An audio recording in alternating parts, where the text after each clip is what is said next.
balami barbari يوالهلي أم بحني بدركي أبورني بريه أم فلني.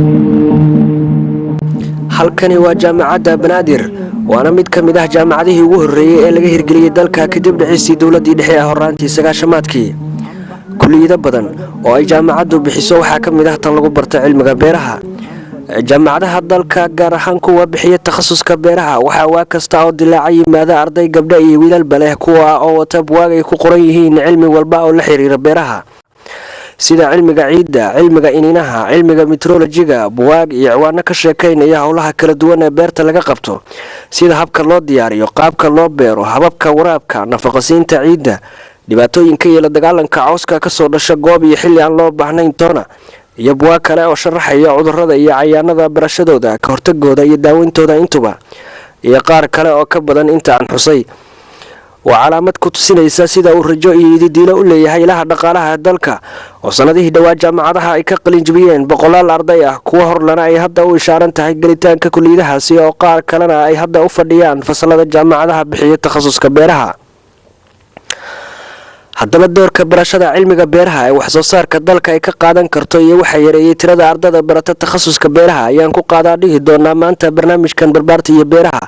oo ay gala qaybgalayaan maxamed sidiiq cali cabdi iyo xayaad xasan xuseen oo labaduba ah beeryaqaano barta kulliyadda beeraha ee jaamacadda banaadir.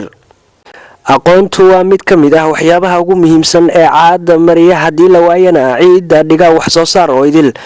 maxamed sidiiq cali ayaa sharaxaya doorka tacliinta beeraha ay ka qaadan karto wax soo saarka dalka. bismillaah, marka hore waa mahadsan tahay. haddaa u gudagalo su-aasha ay weydiisay, wax walba waxaa saldhig u ah aqoon.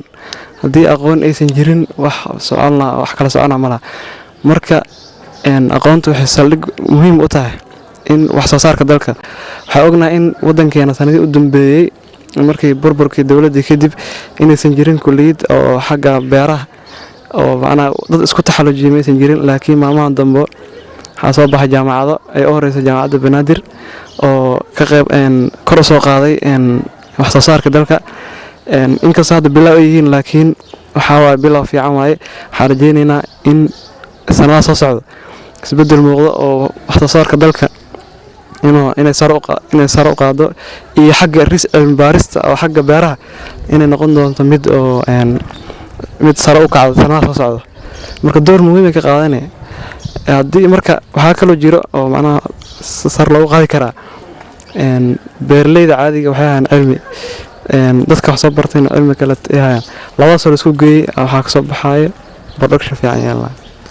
dalalka caalamka siiba kuwa horumaray waxay si wanaagsan uga faa'iidaysteen tacliinta beeraha, waana taa sababta gees waliba ay ugu fiday badeecadooda. soomaaliyana tacliinta sare ee ka jirta lana xiriirta cilmiga beeraha waxay gogol xaar u noqon kartaa wax soo saar sare iyo helitaanka cunno ku filan dalka. marka loo fiiriyo ardada hadda u fadhisa fasalada barashada beeraha oo loo geeyay kuwii sanadihii dhowaa dhammaystay jaamacadaha, waa kan isla maxamed sidiiq oo ka hadlaya waxa ardada beeraha baranaysa ay kusoo kordhin karaan wadan tiirasha dhaqaalihiisu beeraha ay qayb libaax kaga jiraan. wax badanay soo kordhin karaan wadankan. waxa uu ku tiirsan yahay waxay tahay beeraha. maadaama beeraha uu ku tiirsan yahay, in badan oo bulshadeena way jaahil ayay ka yihiin cilmigaas. marka inta fahantay marka waxaa la jaanis badan haystaan, laba jaanis haystaan inay noqdaan dadkii oo macnaha burburkii kadib kor soo qaaday wax soo saarkii, iyo ayaga naftirkooda inay dad badan oo ku ariirinaya aysan jirin oo jaanis u haystaan. ninkii wax oo research sameynaya, ninkii macnaha nin walba innovationkiisa uu furan yahay, dad badan ugu horreeyay oo meeshaan wax ka qabtay ma lahan. marka pioneer baa macnaha qof ka horreeyay mal, qof walba macnaha wuxuu samayn karaa. fildiga aad u ballaaran yahay, qof walba meeshuu jeclaysto awood u leeyahay intuu ka galo oo wadanka wax kusoo kordhin karaa. marka jaanis badan haystaan ardayda marka qalinjibsanaya u fadhinayna shaqo la'aan. qof walba asaa isku markaa beeraley tahay, adi business maana tahay, waxaa samaysan kartaa mashruuc ku gaara. filligaa dooratid ayaa waxyaaba billions waxaa samayn kartaa oo innovation ku jiro. marka kaliya waxay u baahan tahay in wax la isku dayo, aan la aajisin oo macnaha aan la isdhiibinay ku xiran tahay. qofka fadhiista macnaha ninkii saaxiibkiisa dibadale Soomaali hore u maamaaday. marka waxaa kula talin lahaa ardayda inay fadhiisanin, ay noqonin dad oo shaqo suga, ee ayaga noqdaan kuwa shaqada abuura.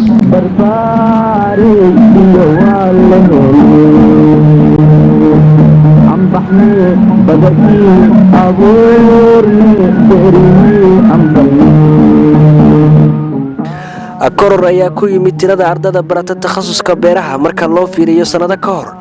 waana tiro aad u yar marka haddana loo fiiriyo dhul qiyaastiisu ay tahay 8.5 milyan oo hektar oo ku habboon wax soo saarka sanad waliba dugsiyada sare ee dalka waxaa ka soo qalinjibiya kumanaan kun oo arday ah oo ku dhowaad dhammaantood gala jaamacado waxaana kulliyadaha wax soo saarka dalka la xiriira gala in yaroo fara ku tiris ah sababtaas ayaan weydiiyey xayaad xasan xuseen waxayna sheegtay in badan oo ka mid ah bulshada ay sawir foolxun ka haystaan barashada beeraha wacyigelintiina aanay jirin sidaana loo camiray kulliyadaha aan ahayn ilaha dhaqaalaha dalka waxayna farta ku fiiqday in howsha wacyigelinta ah gunta hoose laga soo bilaabo sida dugsiyada hoose dhexe iyo sare ee dalka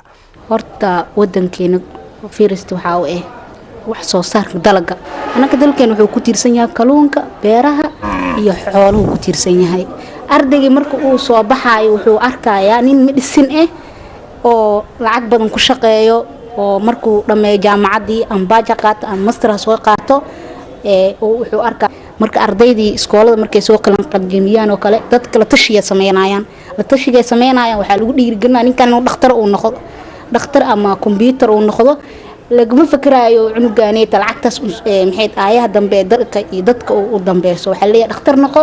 medicine noqonaysaa lacag badan helaysaa laakiinse wuxuu cun lahaa oo ku quudan lahaa ardayda 90% waxaa is dhihi karaa aniga aasaaska oo maxay ahayd kooda hore laga soo aasaaska iskoolada waa in loo sheegaa in hor dalkooda intaas uu ku tiirsan yahay oo dhakhtar uu ku tiirsaneen oo computer uu ku tiirsaneen oo wax kale uu ku tiirsaneen daaweyn iyo wax kale in loo sheego cunugan ardayga markuu iskoolka san dugsiyeedka soo gaaro oo dugsiga sare in loo sheego in uu yahay ninkaani nin beeryahan ee wadankiisa oo wax ka bax cunaan wax ka baxana ay soo saartaan juhdi loo gali ardada sidii fikradaas looga duwi lahaa laguma sii jiri karo xaaladaha macluusha ah ee sanad waliba looga dhawaaqo qaybo ka mid ah dalka iyadoo dhul hodan ku ah wax soo saarka uu inoo goglan yahay waxaana gunaanadkii xayaad ay soo jeedisay fariintan horta waxyaabo badan soo muuqanay haddii beerta dadka ay wada kacanay wax beertaan waxaa aniga aaminsanahay inuu dalkan dhismaayo dadka is fahmayaan dad hal qol ka soo wada jeedo waaye oo is fahmayaan laakiin haddii la yiraahdo beerti waa ka faanayna waxaan cuneen waa ka faanayna daadhaano walaahi waxyaabo badan naga hadlaawayo marka gunaanadkii iyo gabagabadii waxaa leeyahay aniga beerta la wada aado waxaa la fasho horaa heeso badan loogu qaaday waxay ahayd beerta aan falano aan ku baahi baxnay aan leeyahay balami barbaare iyo walahe am baxne badarkii abuurne beerihii anfalne waxaan u mahad celinayaa oo igala qayb galay maxamed sidiiq cali cabdi iyo xayaad xasan xuseen oo labaduba ah beeryaqaano barta kulliyadda beeraha ee jaamacadda banaadir barnaamijkan barbaarta iyo beeraha kiisa xiga oo aan ku soo qaadan doono falanqaynta ceewaan kale inta aan ku kulmi doono waa cabdishakuur ibraahim cabdi oo idin leh nabadgelyo iyo tasho oo tacbo